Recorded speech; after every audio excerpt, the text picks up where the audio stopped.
அனைவருக்கும் வணக்கம். நான் செந்துரை மதியழகன்.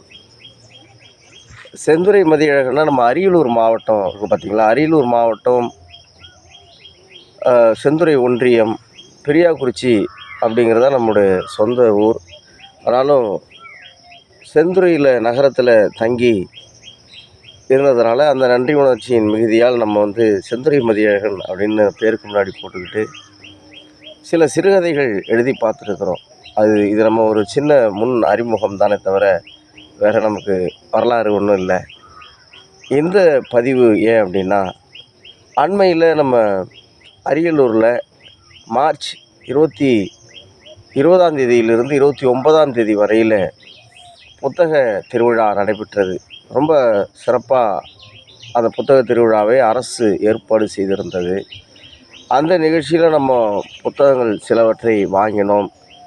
அதில் ஒன்று தான் இந்த நூல், உண்மை கலந்த நாட்குறிப்புகள் அப்படிங்கிற இந்த புத்தகம். ரொம்ப சிறப்பான ஒரு நூல். புலம்பெயர்ந்த ஈழத் தமிழரான முத்துலிங்கம் அவர்கள்தான் இந்த நூலை எழுதியிருக்காங்க.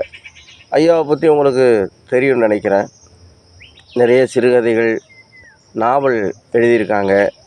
அதுபோல் பயண குறிப்புகள், கிட்டத்தட்ட ஒரு 80 நாடுகளுக்கு சென்று வந்த அந்த அனுபவங்களை எல்லாம் ரொம்ப அழகாக எழுதக்கூடிய ஒரு எழுத்தாளர்.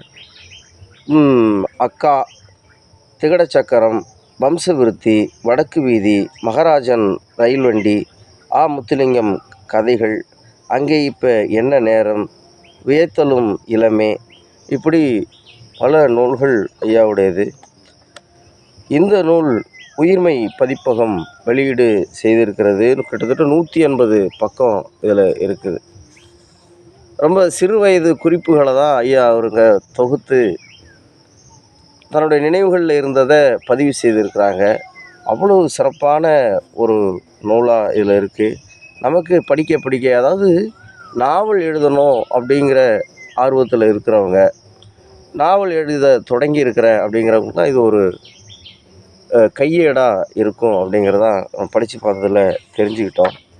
ரொம்ப அழகாக அவங்க உண்மை கலந்த நாட்குறிப்பு அப்படின்னு தலைப்பு கொடுத்துருந்தாலும் உள்ளே சொல்லுவாங்க பாருங்கள், இந்த நாவலில் இருப்பது அத்தனையும் என் மூளையில் உதிர்த்த கற்பனை அப்படின்னு சொல்லியிருக்காரு. ஆனால் நீங்கள் அவங்க கற்பனைன்னு சொல்லுங்கள், உண்மை முன்னாட்டையில் என்ன இருக்குதோ அதில் உண்மை கலந்த நாட்குறிப்பு தான் இவைகள் அப்படிங்கிறத நீங்கள் உள்ளே போய் படிக்கும்போது தெரிஞ்சிக்க முடியும்.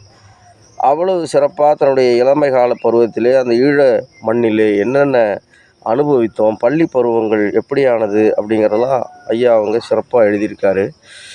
என்னென்னா, நமக்கே கூட பள்ளி காலங்களில் எப்படி நம்ம துருதுருன்னு நிறைய நம்ம பள்ளிகளில் சேட்டை செஞ்சுருப்போம், அதையெல்லாம் கூட இவங்க சிறப்பாக பதிவு பண்ணியிருக்கிறாரு. அது மாதிரி எழுத்தாளர்களுக்கு மிக முக்கியமாக வார்த்தைகள் வசப்பட வேண்டும்.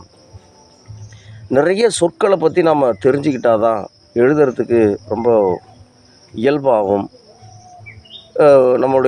நம்ம என்ன நினைக்கிறோமோ அதை பதிவு செய்கிறதுக்கும் நமக்கு வசப்படும் அப்படிங்கிறத ஐயா அவங்க சிறப்பாக அதில் செய்து காட்டியிருக்காங்க. அதை நமக்கு படிக்க அது அவ்வளோ சிறப்பாக அதில் நமக்கு தெரியுது.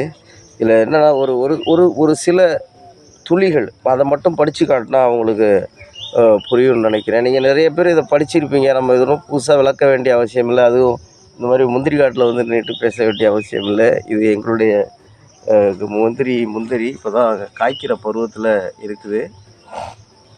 பூத்து குலுக்குறாங்க. இன்னும் கொஞ்சம் நாளில் நமக்கு அறுவடை தொடங்கிருச்சு. இந்த புத்தகத்தில் அவ்வளோ அழகாக படிக்க பார்த்திங்கன்னா, அந்த வார்த்தைகள் புத்தகத்தை எடுத்த உடனே கீழே வைக்க முடியல. அந்தளவுக்கு அவருடைய சொற்கள் நம்மளை வசப்படுத்தக்கூடியதாக இருக்குது. அதில் ஒரு சிறு பகுதியை மட்டும் நான் படித்து காட்டுறேன். அவரோட பள்ளிகளில் நடந்த போட்டிகளில் கலந்துக்கிட்டு அவர் அனுபவங்களில் நம்மளுக்கு எழுதியிருக்காங்க. எங்கள் வீட்டில் என் தங்கைக்கு மட்டும்தான் சங்கீதத்தை பற்றிய இயற்கை அறிவு உண்டு. பக்கத்து வீட்டு கிராமஃபோனில் எப்போ பாட்டு வைத்தாலும் அவள் அங்கே நிற்பாள். குழாய்க்குள் முழு தலையையும் விட்டு பாட்டு கேட்பாள். எம்கே தியாகராஜ பாகவதர் 78 RPM இசைத்தட்டுகளில் பாடிய அத்தனை பாடல்களும் அவளுக்கு பாடம். ஒரு வரி பிசகாமல் அதே 78 ஆர்பிஎம் வேகத்தில் பாடுவாள். அப்படி இருக்க சுகிர்தம் டீச்சர் என்னை ஒரு பாட்டுக்காரனாக எப்படி தேர்வு செய்தார் என்பதுதான் பெரிய மர்மம். என்னுடைய குரல் வளம் அந்த காலத்து டிஆர் மகாலிங்கத்தின் குரலுக்கு சவாலாக எதிர்காலத்தில் வரும் என்ற நம்பிக்கையில் இருக்கலாம். அல்லது கிரமமாக வகுப்பில் தேவாரம் பாடியதற்காக இருக்கலாம். அல்லது எவ்வளவு வேகமாக பாடினாலும் சங்கீதத்தின் ஒரு நுனி அந்த பாடலில் தென்பட்டதால் இருக்கலாம். அந்த வருடம் கொழும்பு, கண்டி, மாத்தளை என்று பிரதானமான நகரங்களில் எல்லாம் நாடகம் போட வேண்டும் என்று எங்கள் பள்ளிக்கூடம் முடிவெடுத்தது. இதில் வரும் லாபம் கட்டட நிதிக்கு பயன்படும். அந்த நாடகத்தில் இடம்பெற்ற பிரதானமான பாடகர்களில் நானும் ஒருவன். கொழும்புக்கு நாடகக் குழுவோடு போவதென்பது நினைத்து கூட பார்க்க முடியாத ஒரு பெரிய விஷயம்.